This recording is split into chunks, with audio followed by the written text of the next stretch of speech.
Manchester United back at Old Trafford after the great win against Chelsea. Anderlecht up now, who we played only under a week ago, and we're playing them again this coming Thursday. A good chance for Manchester United now to get to a semi-final of a European Cup. Not the cup we want, but it's still a great European one to have. Obviously not the Champions League, but still the second best you can win. So I want Manchester United to go out there and get this job done. And I'm fully expecting Manchester United to get this job done. I wasn't expecting us to beat Chelsea. That for me was a bit of a shock, the team lineup and that. But obviously he's going to make some changes for this game. And hopefully we'll be refreshed and raring to go. And hopefully go out there and win this game comfortably. I mean, I didn't see enough of Anderlecht to feel really that bothered, that threatened in that game. They had that one chance, which Fellaini was ball watching, and Darmian was maybe a bit at fault as well. But besides that goal, there was nothing really from Anderlecht that worried me. And at home in Europe, we should be beating this team. I mean, we're Manchester United. We should really be going out there and winning this competition very easy. We've made this competition harder than it should have been. We should have been able to put out a lot more reserve players, certainly early on, to get through these stages without having to play the likes of Zlatan and the likes of Mkhitaryan and that. We've relied on them more than we should have done in this competition. Years ago, our backup players that we had on the bench would have been good enough probably to win this competition. Just shows how times have fallen. But with the amount of money in the club that Manchester United are, we should be going out to win this. He is going to make changes for this game, but it's still going to be a lot of the players that played the other night. I mean, there's not going to be wholesale changes, not like 7-8 changes. So, but David De Gea will not be in goal for this one. It will be Romero. Romero will be back in goal. Valencia should be at right back. The left back position is going to be up in the air because Darmian didn't play too bad against Chelsea. So whether we're going to see Luke Shaw, I would like to see Luke Shaw play there.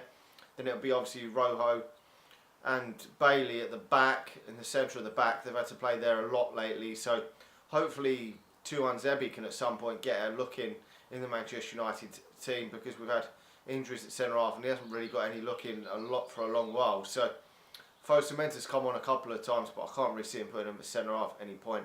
He seems to bring him on just to see off a game, just to see the game with no more goals in that game. So in the midfield, it's going to be difficult to see what he does, whether he brings and Herrera back in and plays him with Paul Pogba.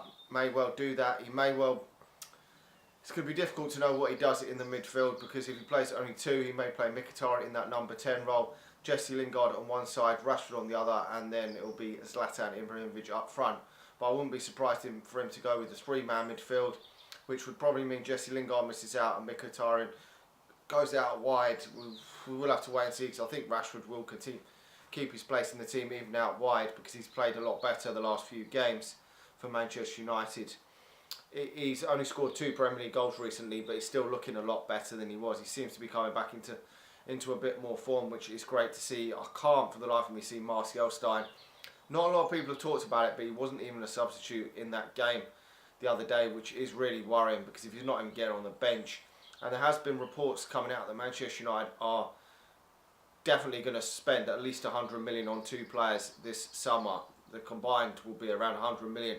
Whether, obviously we will sign players, but whether that's true that they're basically almost in the bag, we will not know, but that is what the reports that I'm seeing at this moment in time. So if we do sign a couple of players, these most likely are attacking, or at least one I would presume is an attacking option.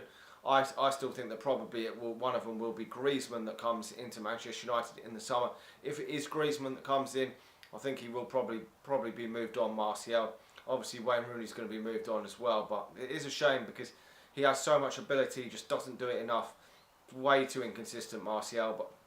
But the worry is if he does improve his consistency at another club, then he could be a fantastic player. He's got the ability to be a world-class player, but a lot of players you see look on their day look world-class. I mean, you just got to take Wilfried Zaha at Crystal Palace. I think on his day, a fantastic player, really great player, but his consistency is nowhere near of a Hazard, and then even a level above you've got Ronaldo. So the main reason why these players are absolutely top of the world-class bracket is because like the likes of Ronaldo are doing it so much more consistently than the likes of Martial and obviously Zaha. They've got the ability there, but they just don't do it consistently enough. If they did it 9, 10 times out of 12 games, then they would be called world-class players. But when they only do it 2, 3 times, obviously Wilfried Zaha, a player that we let go, who has improved his consistency as he's matured in age, which is what a lot of players do tend to do as they get older. But Martial hasn't really been given many opportunities this season, which is really disappointing. But I wouldn't be surprised to see him move on in the summer. But we will have to wait and see. Hopefully it's a good game for Manchester United. Anyway, hopefully we can get another couple of goals. I would even at this stage take a 0-0 just to get through to that next round with no injuries. Then move back onto the Premier League at the weekend against Burnley and just keep going, winning our games. Hopefully we can keep both doors open. Obviously the Europa League will probably finish before the Premier League season, so if we are to win that Europa League, then maybe Jose Mourinho will give the likes of Fosu Mensah some more minutes and 2-1 Zebi towards the end of the season, because we won't actually definitely need top 4 then.